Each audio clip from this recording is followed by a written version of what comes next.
a better hair day than I do. Okay, sharing the link. Here we go. How is everyone doing? I almost forgot what I was doing. Discord. If you want a great writing group, join my Discord server. Little plug, well, no one's here, so I'm just talking to replayers.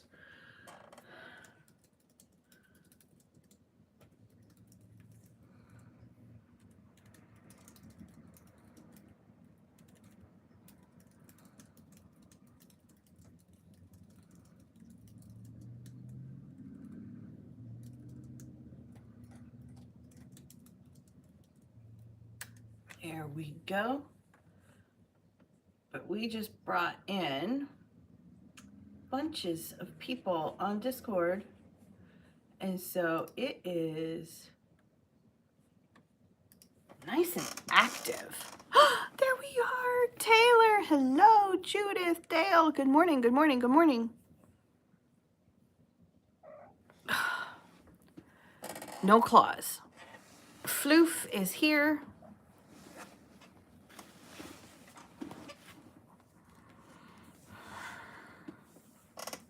Ready to tear up my sweater. I need a comb. I need to remember where I put my comb. Well, there's my old brush.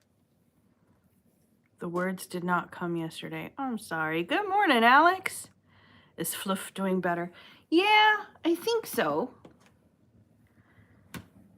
She's still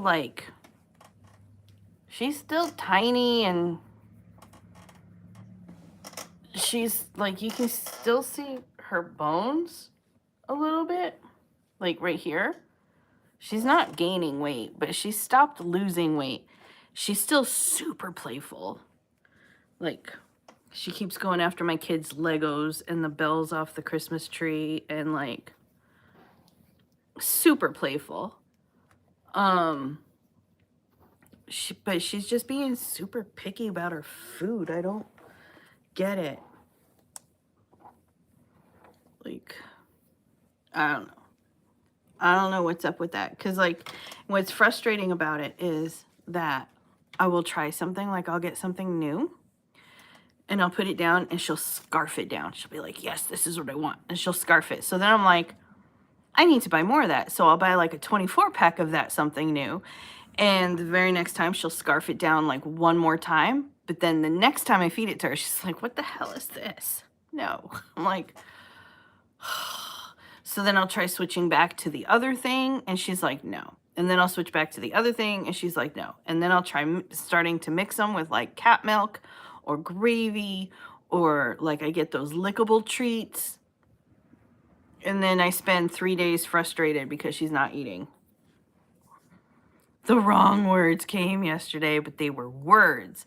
I did sit and stare at my computer for an hour, so there's that. That's all part of the process, Taylor. Hello, Topaz.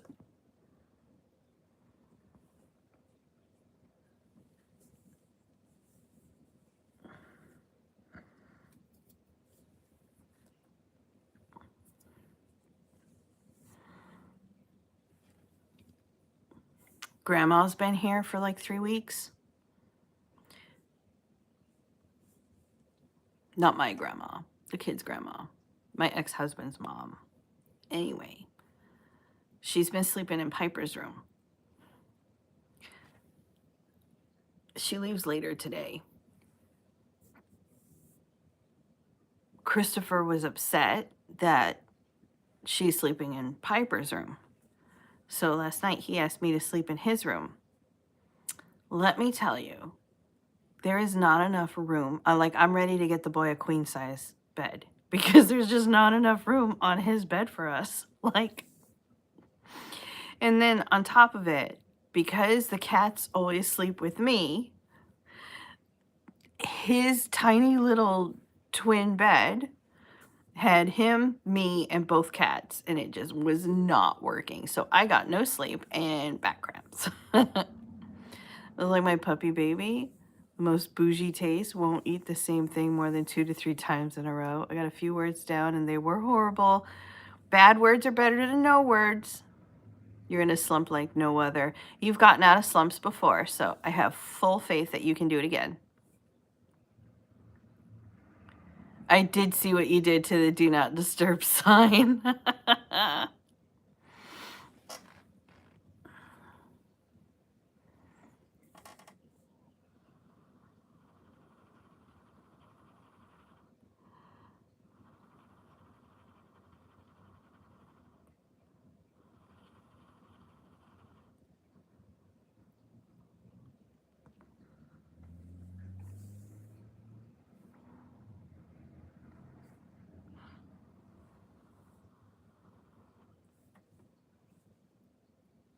Mm. I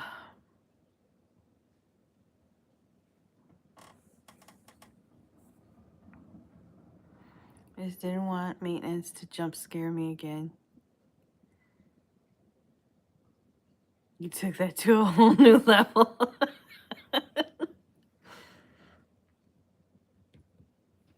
Sorry.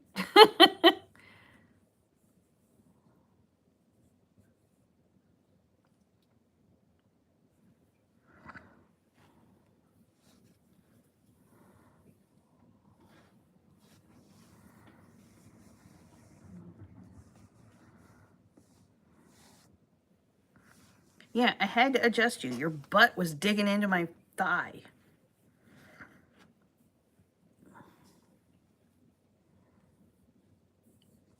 I have that sign in my Canva if anyone wants it.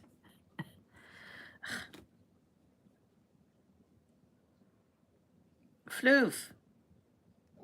Yeah, I'm just purring away. I have a friend that is having trouble developing her characters, and I have invited her here, but she says, I don't think I'm ready at that stage yet. I said, Naomi's for every stage. Why, thank you. She still won't come. Okay. Tell her, well, tell her fine. I don't want, no, I'm kidding. But no, if she's struggling with character development, like there's so many tools out there. Mine is not out yet. You know what? I'm going to work on mine. I'm going to try to get mine out by the end of January. But in the meantime, who does that other one? There's another one that does like character development workbook. Like it's a big old workbook that like walks you through everything. You gave her the file. Nice. I can't remember. Hang on. People like it though.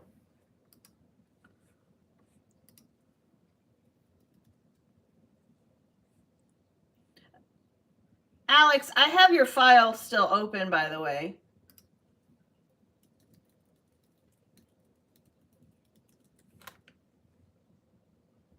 The only character workbook you'll ever need, TM Holiday.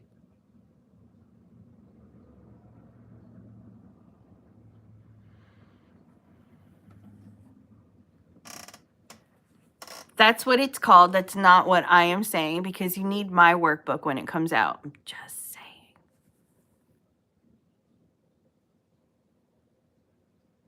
I don't know. You said I gave her the file. How do I know what file? I thought you just meant you sent her like the worksheets from the mastermind when we did the character development. I just figured you forwarded those along. I'll tell her about it. She says they just keep talking and impersonating rabbits. Watership Down, maybe? The file for the sign. Ugh. Not, well, still, nice.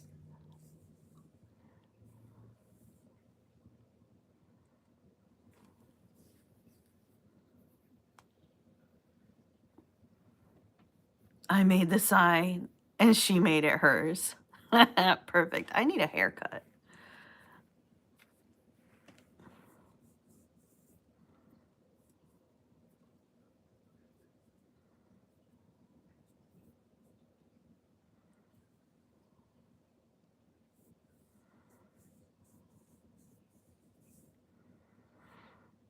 I told her throw condoms at them and just write the words and it can all be fixed in editing. Absolutely. I don't know if I would have used the words condoms in that sense, but sure. Because condom doesn't stop the act. Yeah.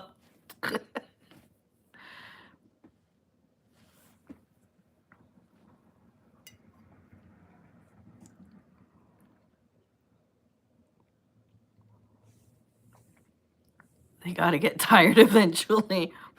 Yeah, condoms don't help with that. However, yeah, she can always fix it in editing and take some of it back out if she feels like she's got too much.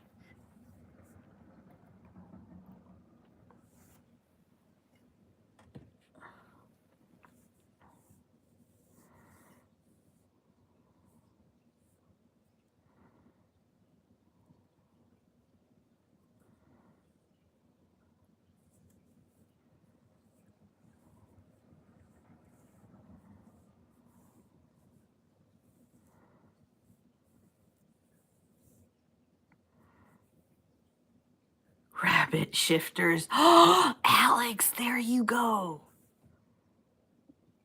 Rabbit shifters, duck shifters, rabbit shifters, duck shifters. No.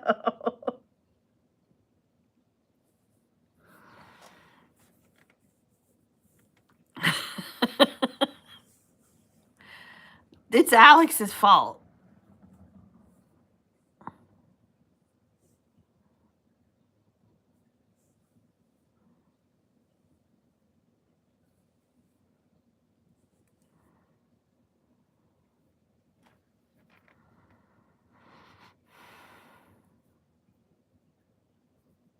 I mean her, stop.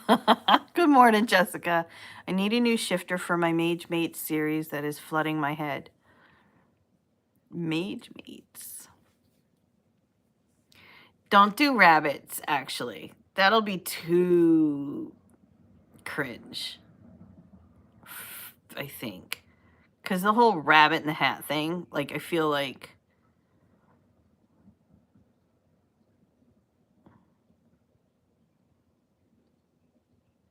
I don't know.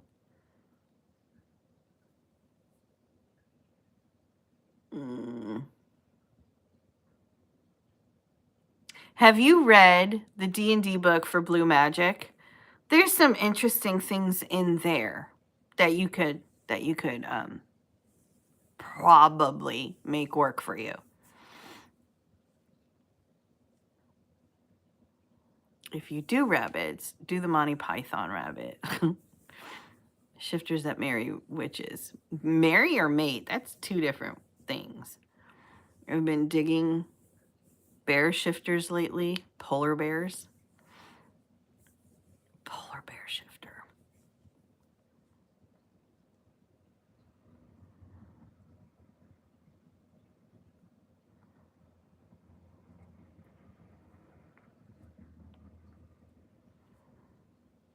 I am not into shifters. I'm like alone here, but I'm not into shifters, so I have no advice for you.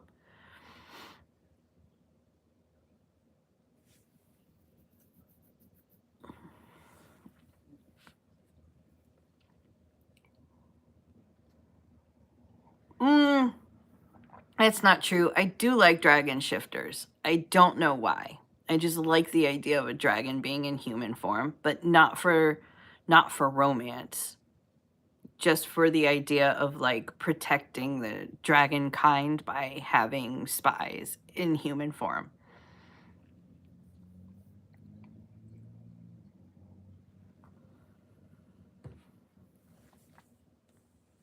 I'm not big on the other animals too much. I'm happy with werewolves. Yeah, I like werewolves too. So I guess maybe I do like shifters, but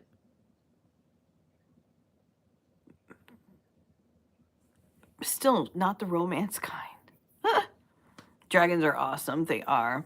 Mine has a dragon shifter. He's very nice. From Blood and Ash has dragon shifters. They're kind of all like gods in a way. Puff is the prince of dragons. Do you have Puff the magic dragon in your book?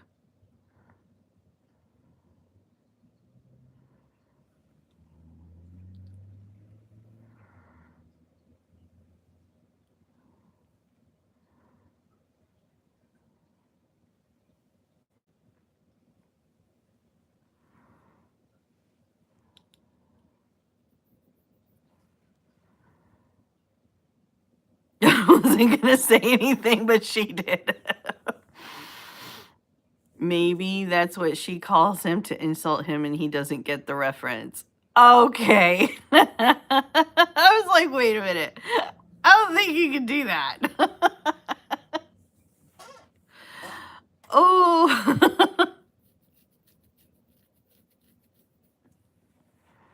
If you have a dragon shifter boyfriend, then eventually you get to side a dragon.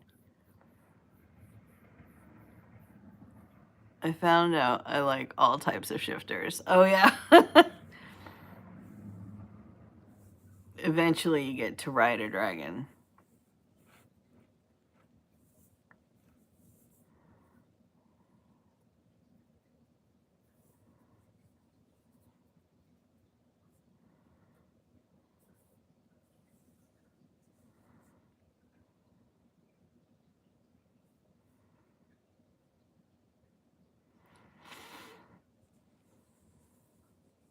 Dog shifters. This is getting weird.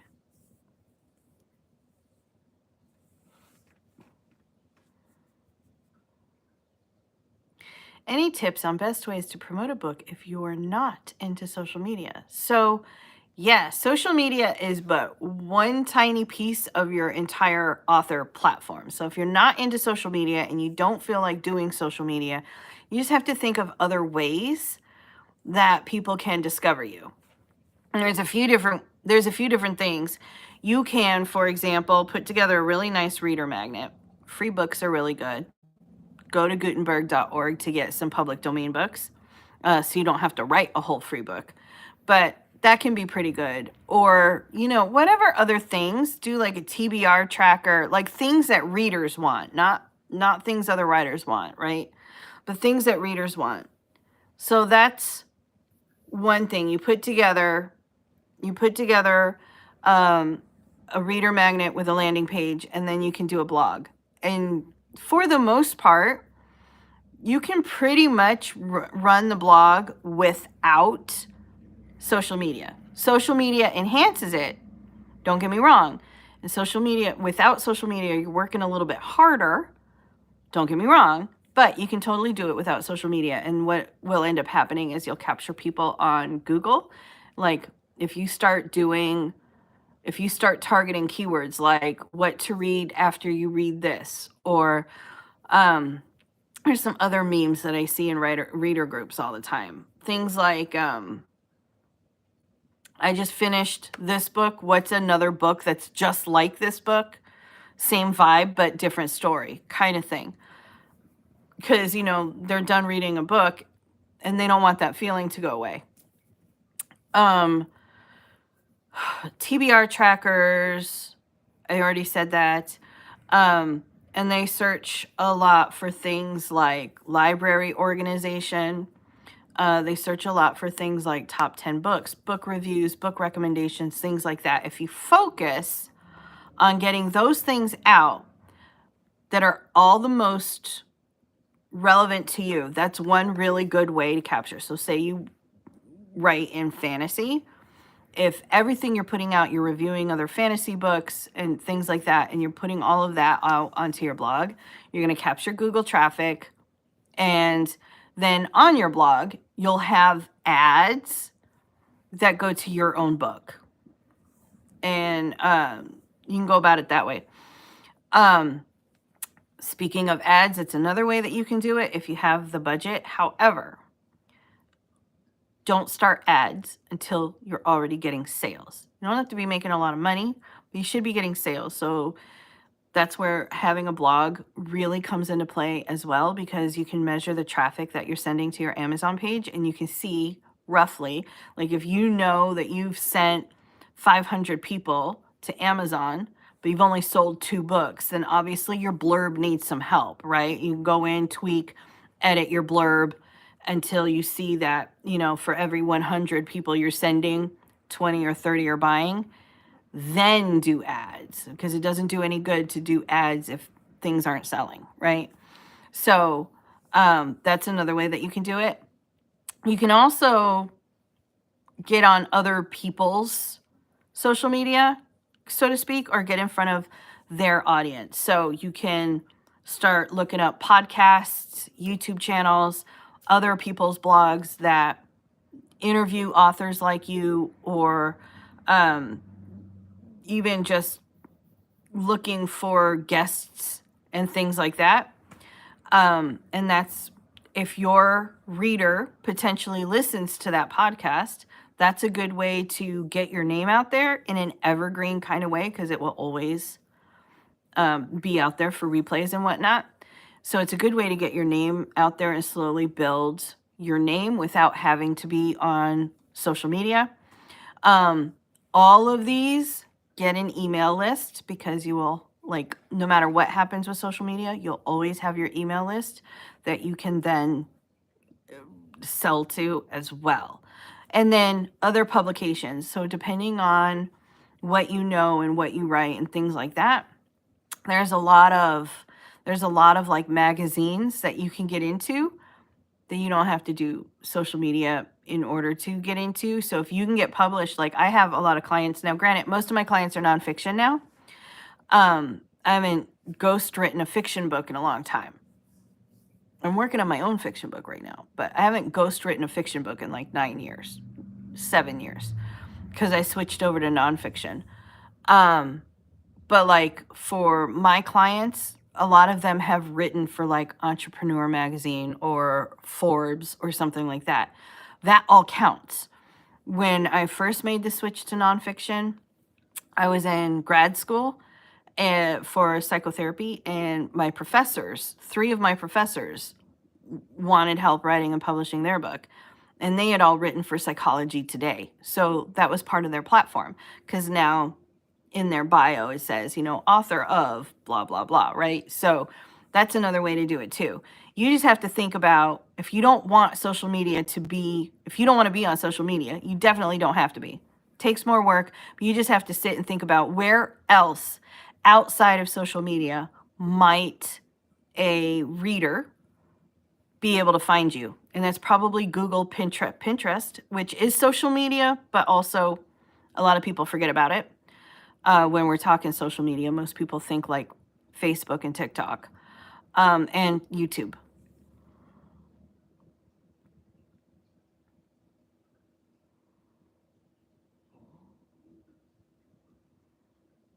You got to find the comments again.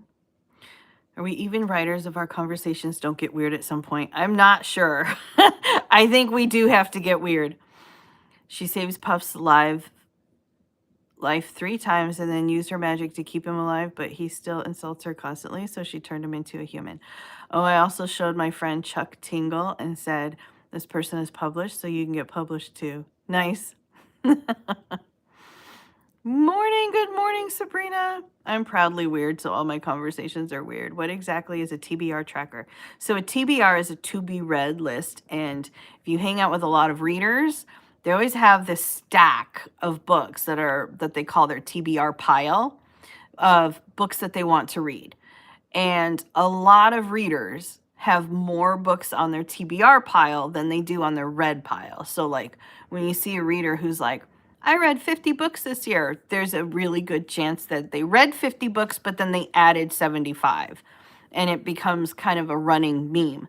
So they're always looking for like ways to like creatively track what books are on their to be read pile.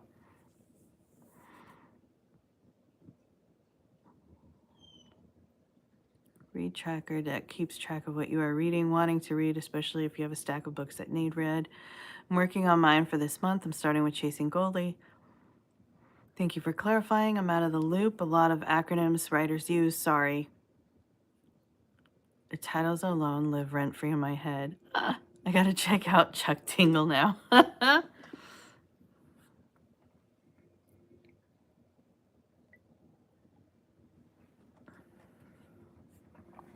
Can you clarify the purpose of Gutenberg free books? You mentioned it earlier, but I'm a little confused. Readers love books. They love books. They want books. They always sign up for books. So what's called a reader magnet is something that you can put out there that attracts your ideal reader to you, right? That's why we call it a reader magnet. It's drawing them to you. A lot of times authors will use things like a free chapter of their book, like get the first chapter of whatever book this is for free by signing up for my newsletter, things like that. Or they might use a more direct call to action for their newsletter where they say, sign up for my newsletter and be the first to know when something is coming out or whatever. The idea is, for the most successful email lists, the idea is to offer something that the reader would be willing to pay for. Because if they're willing to pay for it, if they're willing to spend money on it, then it's an easier ask to get them to give you their email address, to get access to their person, right? Because every time we opt into a newsletter, whether it's by text or email, we're giving them access to us and our time, right? And how to contact us. People are getting more and more protective of that. So, but if they're willing to pay for it, if it's something that they'll pay $2, $5, $10, whatever for, they're more than likely willing to give their email address. And readers love books. Gutenberg.org is a database of public domain books. So you can head over there and just get inside the mind of your ideal reader and say, okay, what other book that's listed here might my ideal reader also want?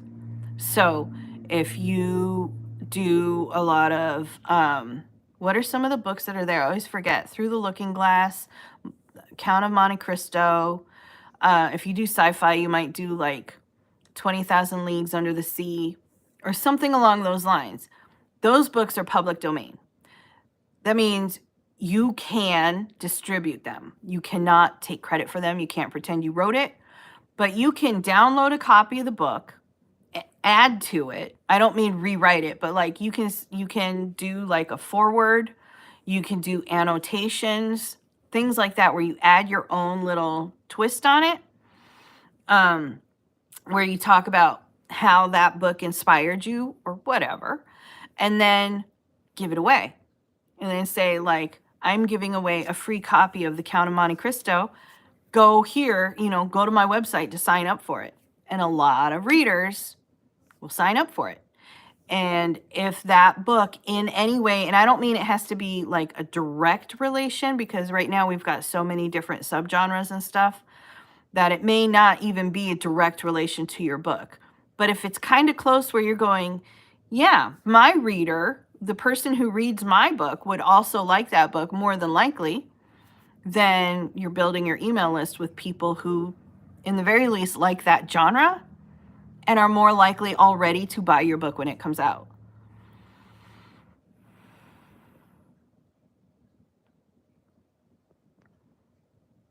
Your life after the tingle. God, yes, my list of 215 books on TBR this year, I've read 3. Eyes are so different now reading those titles. I know, you will never be the same.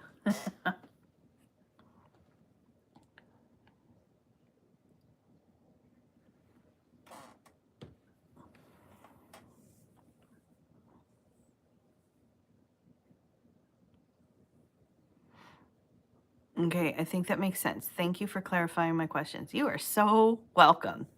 Thank you for asking them.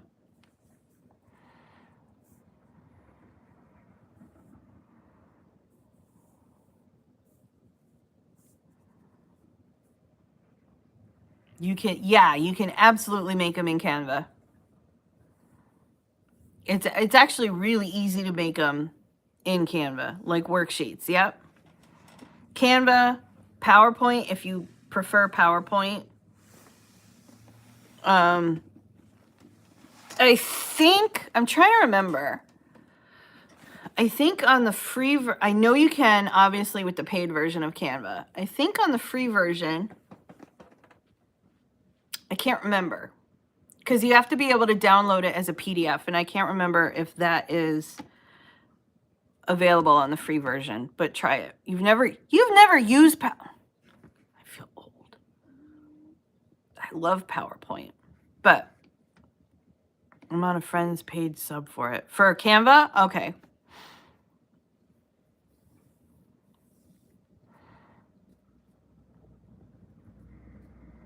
Keynote, if you have a Mac, Keynote is free.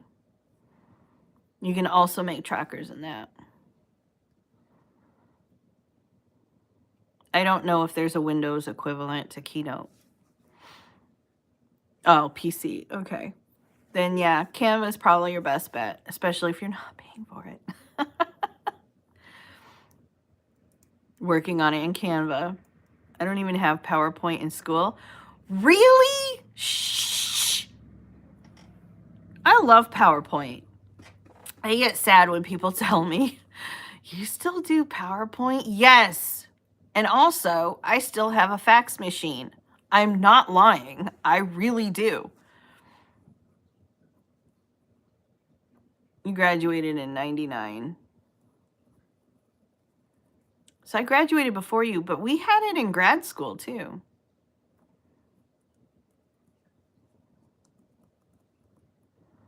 Not everyone our age has that stuff, Naomi. I know.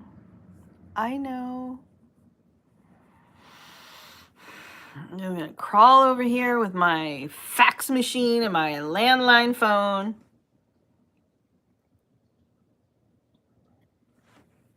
You know what I really like, though? I mean, I do like PowerPoint. I like PowerPoint because it's nice and easy, and I've been using it for eons. And Canva is also good. Like, don't get me wrong. It's not like it's the absolute end-all, be-all, best, and nothing else works. It's just what I've used the longest. However, Prezi. I love Prezi. Prezi puts together like these animations for presentations that you cannot replicate anywhere else. Like when it comes to presentations, Prezi's my favorite. But I do love PowerPoint.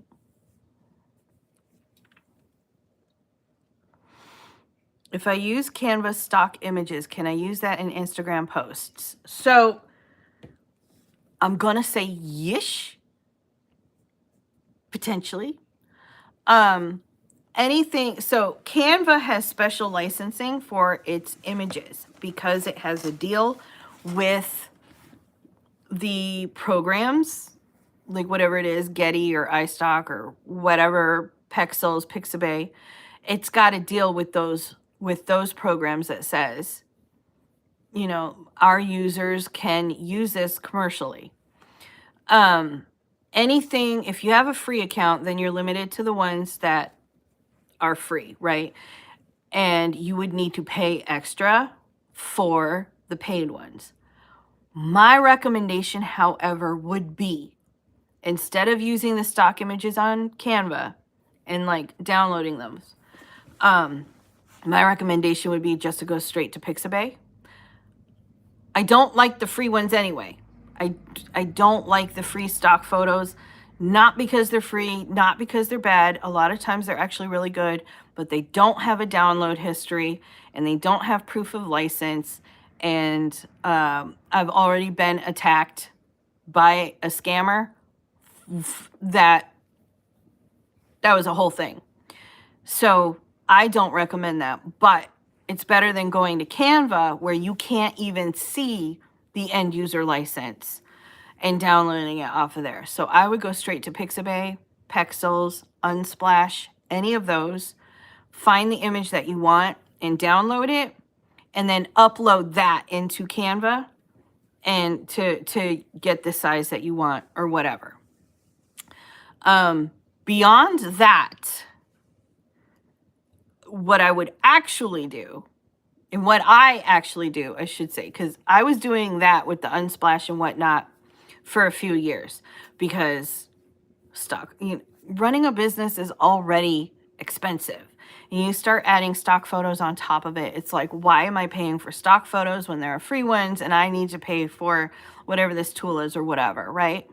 So that's what I was doing for a long time. And I was tracking.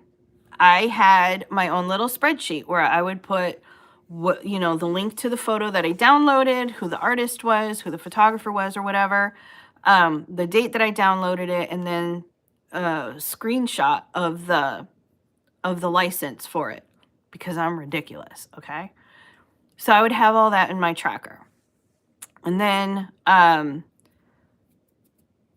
last year, I don't remember the date, but last year, all of a sudden, I got an email from a company named CopyTrack, who, they're like one shady little hair above scam. They're not a scam. They are a copyright advocacy agency, not a lawyer. Copyright advocacy agency. Now, I am always super protective of copyrights, and I always advocate for proper usage of copyrights. Don't steal other people's work. And yet they emailed me about one of the images that, according to my tracker, I had downloaded from Unsplash with all this stuff, right? All the link, the whatchamacallit, the screenshot of the license, the whole 9 yards. And they were claiming that that image was an infringement of copyright because I didn't have license to use it. Well, when I went to Unsplash, it was gone. It wasn't even there anymore. It was gone. So I did a reverse image search and I found it on Creative Fabrica. Now, thankfully, I have an account on Creative Fabrica, so I was able to go in and grab a license from there and say, here you go. But they wanted like $3,000 from me, plus an optional $1,000 a year to keep that image up. To which I said, no. And I showed proof that I could use that image, and then I immediately took it down, because what the hell? And then I found out that that's what they were doing with their photographers. Their photographers would hire them, and they would say, okay, first and foremost, you have to remove your image from the free sites so that we can better track. And so images got removed, and all of a sudden they were going after people, and I just got lucky because I track everything. So what I would actually do, now I only get stock images from Creative Fabrica, which is, I think I pay $47 a year. I think I got a really good deal. I found it when it was on sale, and then I locked it in. So I think I pay $47 a year for that. And then the other one that I do is there's a site called AppSumo, AppSumo.com. And everyone, I watch them for deposit photos, because every once in a while, deposit photos will put up something that says $39 for 100 premium photo credits, and the credits never expire. So I've got something like 600 credits in my account right now at deposit photos. So when I need something, I just go to one of those two places. I don't use the free ones anymore. In fact, I've been scrubbing my site of the free images because I never want to go through that again. I was upset. All that to say, make sure wherever you're getting your free stock photos, yes, you can put them up on Instagram. Yes, that is allowed. No, you cannot sell them. So the ones on Canva, you can't sell. But I wouldn't use them personally. I would, not without some extensive editing, I would just go straight to the source to get them. I am 6 chapters in, and I haven't written a single spicy chapter. This book is very difficult. I miss having a landline sometimes. Also, I know how to use a record player, typewriter, and more, and I'm in my 30s. Nice! I have my typewriter right there. My record player is upstairs in my room. And my fax machine is right there. I'm so old. No, I love this stuff. I get sad though when someone's like, I just got a vintage typewriter because they're like in their early 20s and they want something that's vintage. And I'm like, I am a vintage lifestyle, apparently. If I were prettier, I could be called trendy, you know? I know we have talked about this before. What can I use AI images for on my TikTok page or not at all? I'm going to have to watch this live again because my brain isn't wanting to retain the info. Can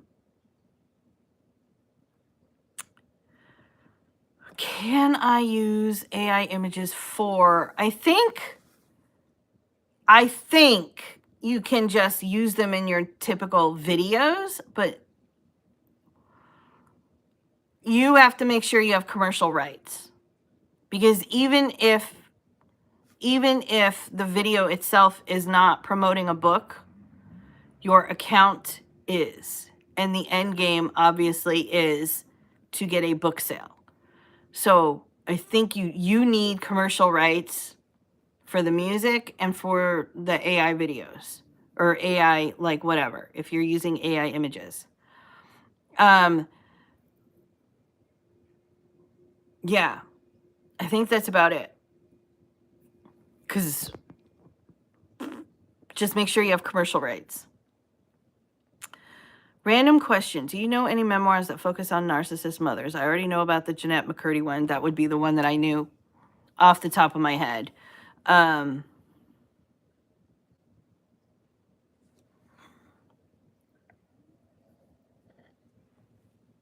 I might write one about my narcissist mom. But no, that's the only one I know off the top of my head. I'm sorry.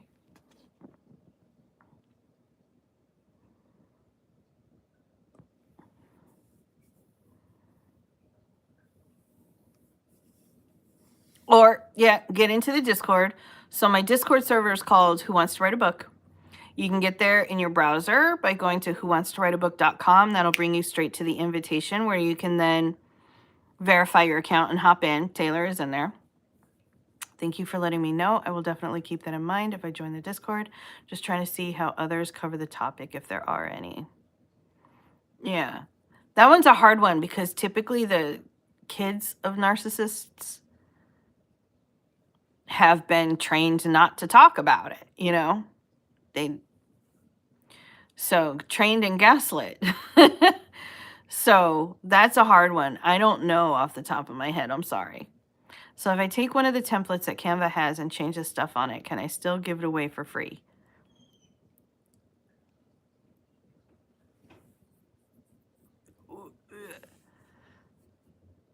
What do you mean change the stuff on it? Like, do you mean just change the words, but everything else is the same? The words and the font and add a logo?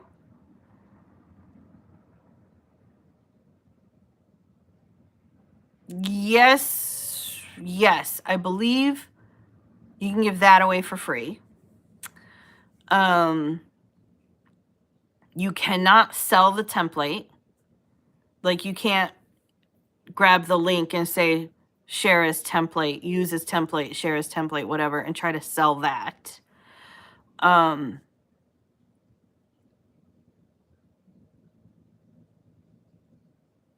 Yeah, and you can't sell their templates, even with editing. Why are moms of our generation have moms like that? I don't know. We typically don't talk about it because we were so used to being viscerally attacked when we talk about them. 100%. Absolutely. This one has 2 stacks of books, but the books have number, and there is a caption at the top, like, take the number off and change what it says on top.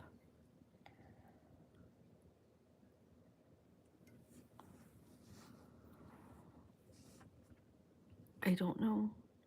I haven't seen it. You should be able to go ahead and give it away for free, though. Can't sell it. I believe you can give it away for free. Canva did a video. Remember, when was it? Last year, the year before?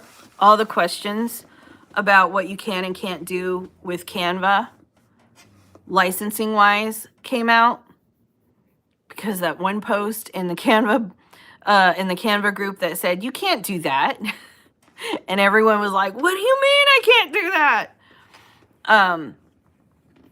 Canva put out a bunch of videos that tried to clarify. Still not, in my opinion, it is still not 100% clear, because they use language like print on demand, which is great, but a lot of people don't consider KDP as print on demand. They think of things like Shopify and Printful and whatnot. So putting a design on a t-shirt, they don't necessarily think of things like books, and vice versa as being print on demand. But they put out some videos that you can go and watch that try to clarify a lot of their licensing and what you can and cannot do with their templates.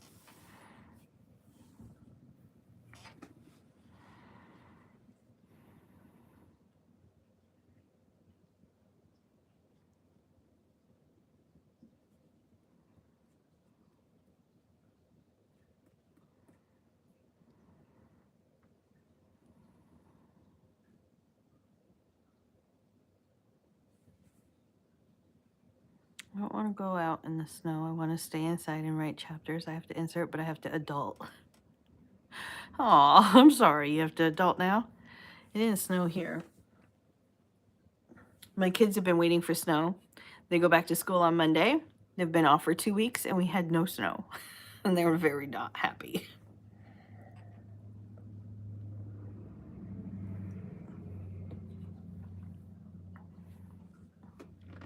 It's just been cold.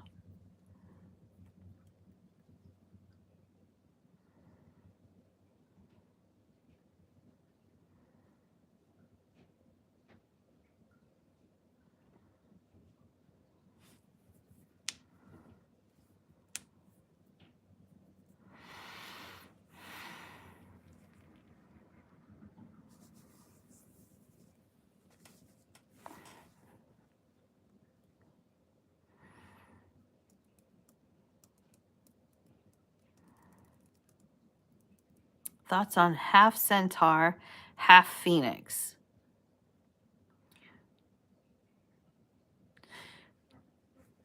Isn't a centaur already half human, half horse? Am I getting my creatures mixed up?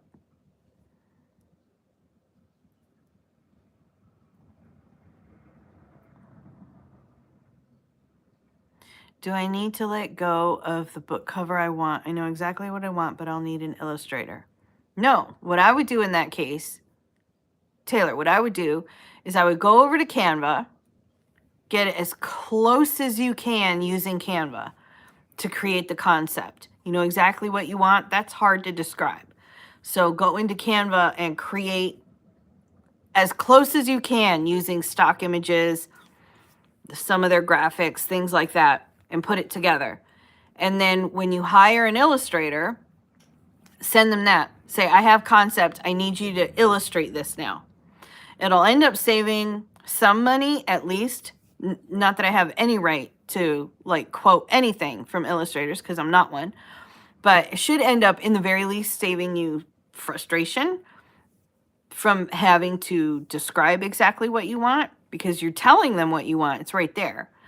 But also it saves them time because there's less back and forth, less review. So thinking along that way is why I'm like, it should save you money. But also, like, that also means you have the wiggle room to be able to even hire less experienced illustrators, because you're telling them what you want. So you don't have to get top of the line in order to get what you want. You know what I mean?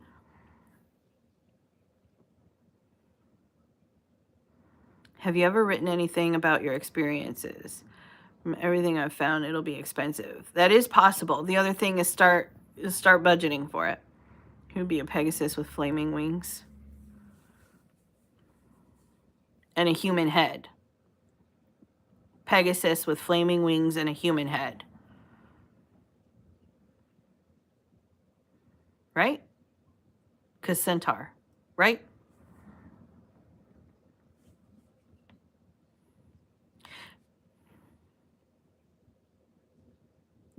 Give him a flaming mane on his human head, because otherwise I'm just picturing hair on fire. Yes, okay. Shante, I have never published anything or written anything nonfiction, just very short fiction works to purge the moments when I get triggered. Technically, yes, but the Phoenix side, giving it shift capabilities. Are we back on shifters? I just did a shameless plug on a live, and a couple people are like, where can I get it then? Mohawk of Flames.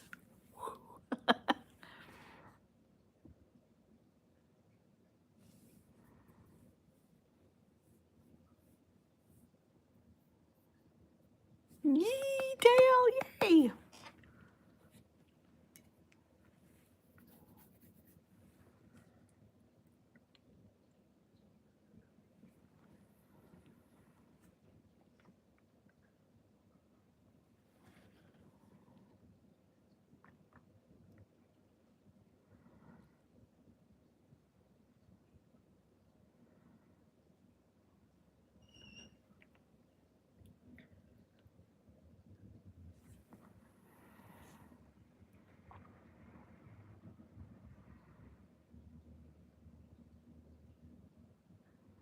Seahorses are already bound to flames in some mythologies, which is why I'm confused by this. I like how everyone is like, yep, we accept this concept. I have been so scared. Nope, go for it.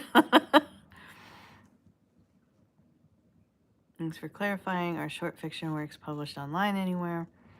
I can message you a different SM if you are more comfortable somewhere else.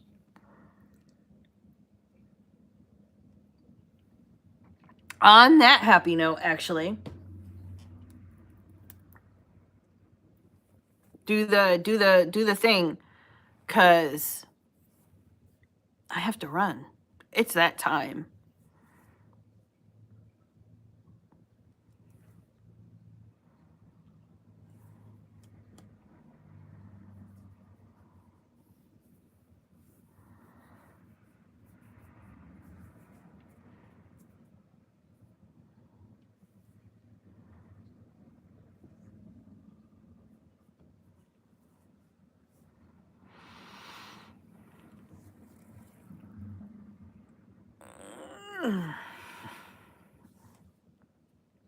I don't want to end this because you won't be able to see each other's social media to get together. But I got to end this, so.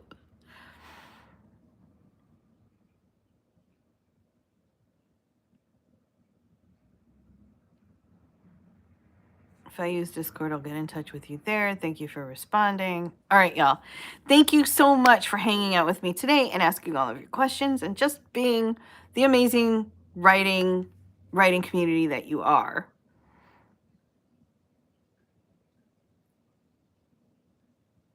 You don't want to hold me. You're fine. You're fine.